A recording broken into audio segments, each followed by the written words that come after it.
good, YouTube? It's your boy, Only 1KB, and I'm back with another video. In today's video, bro, we got killed while collecting a paycheck. The unsolved murder of Fat Pat. Now, if you're new to the channel, bro, make sure you like, share, and subscribe. Turn on that post notification bell so you're notified when I drop another banger, bro. I appreciate y'all boys, bro. Y'all been showing love, bro. And I gotta say, bro, I appreciate y'all, bro. But we finna get to the video, bro. Y'all boys ready? I've been talking for way too long. We finna just get to it. Now, disclaimer, I do not know who the hell Fat Pat is. I never heard of him. I guess he was a rapper or something. But we finna find out, bro. Let's get it, bro. Let's get to the video.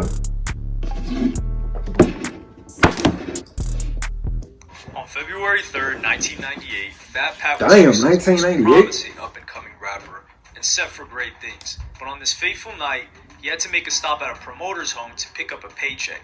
He went into an apartment block and didn't come out alive. He was shot dead, and who, why, and how are questions that were never answered. Fat Pat was born in 1970 and raised in the south side of Houston. From an early age, he had dreams of performing and gradually developed a love for hip-hop. Houston at this time to all the old heads out there, I don't know if any old heads watch my videos, but how was the music scene back in the day? Was it like any, cause this generation, these motherfuckers beef over anything. Yeah, every time I turn around, another rapper beefing with another rapper. How was it back then for all the old heads that's watching this? Even if there's any old heads watching this, bro, just let me know how it was back then, bro. Yeah, cause I'm mad, bro. I should have been born earlier, bro. I be feeling like I should have been born earlier, but that's another story for another topic, for another year, for another month. Really known for its hip-hop. Ghetto Boys helped change this, and their album We Can't Be Stopped was a major breakthrough for the city. However, a local artist named DJ Screw was not only making great music, but also creating beats that sounded completely different. And he invited local MCs from all over Houston to rap over them. And if you needed evidence that we live in a small world, the late George Floyd, who rapped as Big Floyd, even appeared on one of DJ Screw's tapes. Fat Pat George Floyd was the hold up, time out. My bad for keep pausing it. George Floyd was a rapper?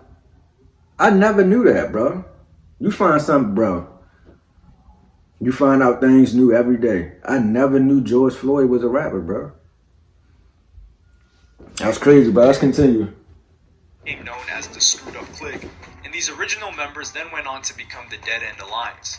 It was a new brand of music that was about to put Houston, Texas, and the South on the map. In the 90s, hip-hop was very much fixated on the East and West Coast, but artists like Outkast and Ghetto Boys began to make waves. It became clear that Southern artists were not trying to replicate the East and West, but were coming up with a sound of their own. I only know Biggie Smalls and Tupac. Presented as a Third Coast or Gulf Coast, and you can narrow this down to 5 major cities: Atlanta, New Orleans, Memphis, Miami, and Houston. But DJ Screw's beats ensured that the music coming out of Houston wasn't merely Southern hip-hop, but Houston hip-hop. He introduced a new technique where he would slow down music for the entirety of the track and introduce drum kicks. This became known as the chopped and screwed sound, or screw music. This technique gave Houston its own unique sound. Alongside this new music, there was also a huge upsurge in lean culture, where cough syrup this when they start drinking lean used as a drug. References to drank and lean is commonplace in hip-hop today, but this new drug was particularly taking hold here in the 90s. Drinking lean and this slowed-down, trippy music that had more of a purple artistic take when you looked at albums. Everybody put your hands in the air. Wave them like you just don't care. That LSD is associated with psychedelic rock or weed with reggae music. Fat Pat had released some mixtapes and appeared on tracks alongside Houston hip-hop legends such as Lil Keke, South Park Mexican, and even Ghetto Boys member Willie D and Scarface. In '97, he got signed by Rec Shop Records and began working on his debut album, Ghetto Dreams. For his debut LP, he recruited the producer Double D and also got him to rap on one of his songs, as the two had a good chemistry together. Other features on the album came from fellow Screwed Up Clique members such as Lil Keke, Big Steve, Mike D, and his brother Big Hog. And if you wanted further evidence that we live in a small world, Fat Pat also wanted to recruit an up-and-coming R&B group in the area known as Destiny's Child, but they were unavailable. Fat Pat was expected to be the first member of the Screwed Up Clique to reach nationwide success. He worked on his album throughout '97, and it was scheduled to be released in early 1998. he was destined for great things. But on February 3rd, 1998, fate would have different plans for Fat Pat. Alongside some friends, he drove over to collect a paycheck at 10440 South Drive in Houston. He got out on his own and went to collect money from Kenneth Weasel Watson. What happened next depends on who you ask. One story is that Pat knocks on the door and gets no answer. When he realizes that Kenneth is not home, he makes his way back to the car. But when he was on his way out of the apartment building, he was shot dead by 2 gunmen. Another account is that Kenneth was home and he invited Pat into his apartment. And during this time, Kenneth asked Pat to call someone Pat knew who had just robbed Kenneth. While Pat was on his phone, Kenneth took out a gun and killed Pat.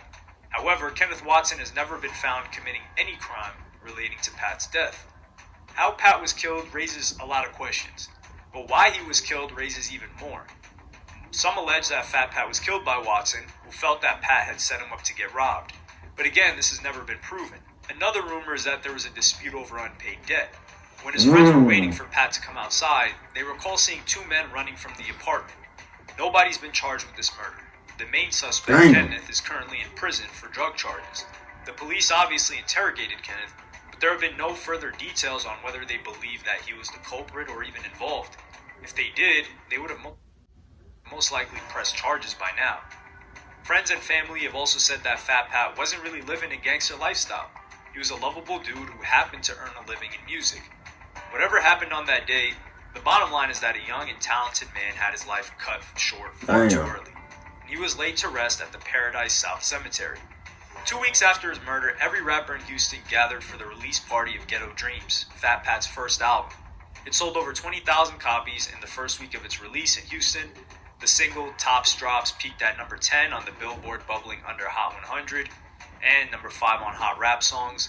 While Biggie and Tupac have countless posthumous releases, Fat Pat was different in that he did not have one single album drop during his lifetime, and it was clear that Fat Pat had talent. Top Drops is an incredible party song and has turned into a club classic in Houston ever since. I ain't never heard it. Like I gotta look it up after this. Introspective side of his, and in a particular verse, he talks about the senseless violence in his area that may have even led to his own death. System got us killing each other, we supposed to love one another. The game got our minds in a headlock, but in reality, we working for a jail block. Will it ever stop? He's often given the label of Houston's Biggie or Houston's Tupac, and this is not just because he was gone too soon. He was also an incredibly talented rapper with a lot more to say. Like Biggie, he had incredible flows and often used R&B hooks. Like Pac, he was also that nigga Biggie was hard, bro. Songs and social commentary. His second album, Thrown in the Game, was also released in 1998. A year later, fellow Screwed Up Click member D-Rec made a documentary entitled Fat Pat Ghetto Dreams in his honor as well. 3 more albums and the Greatest Hits album have since been released. The Houston hip-hop scene was devastated by the loss of Fat Pat. However, his tragedy would not be the last. The music was all about sipping, drank, and lean, and this drug was finally taking its toll on the Screwed Up Click. On November 16th of 2000, DJ Click was found dead inside his Houston recording studio. His death was believed to have come from a codeine overdose. Damn. In 2006, another incident would add a further layer of heartbreak to the Houston hip-hop scene. Fat Pat's brother, Big Hog, was also murdered. And just like his brother, he was murdered under mysterious circumstances. The Houston hip-hop community was devastated once again. John would join his brother Pat at the Paradise South Cemetery. Fellow Houston rapper Paul Wall said, "It's got to either be a case of mistaken identity or an attempted robbery by somebody who didn't realize who they were robbing." Hawk was all about positivity and bringing people together. Bun B from UGK said, "There were no chinks in this man's moral armor. Because he was a rapper, there will be people who will take his death the wrong way, but he was a peaceful guy and a family man who had no beefs with anybody. For the family, there are now not 1, but 2 family members with unexplained murders, and nobody has been brought to justice." But the legacy from Fat Pat and the Screwed Up Click lives on. As we touched upon earlier, Fat Pat's Top Drops continues to be a party anthem in Houston.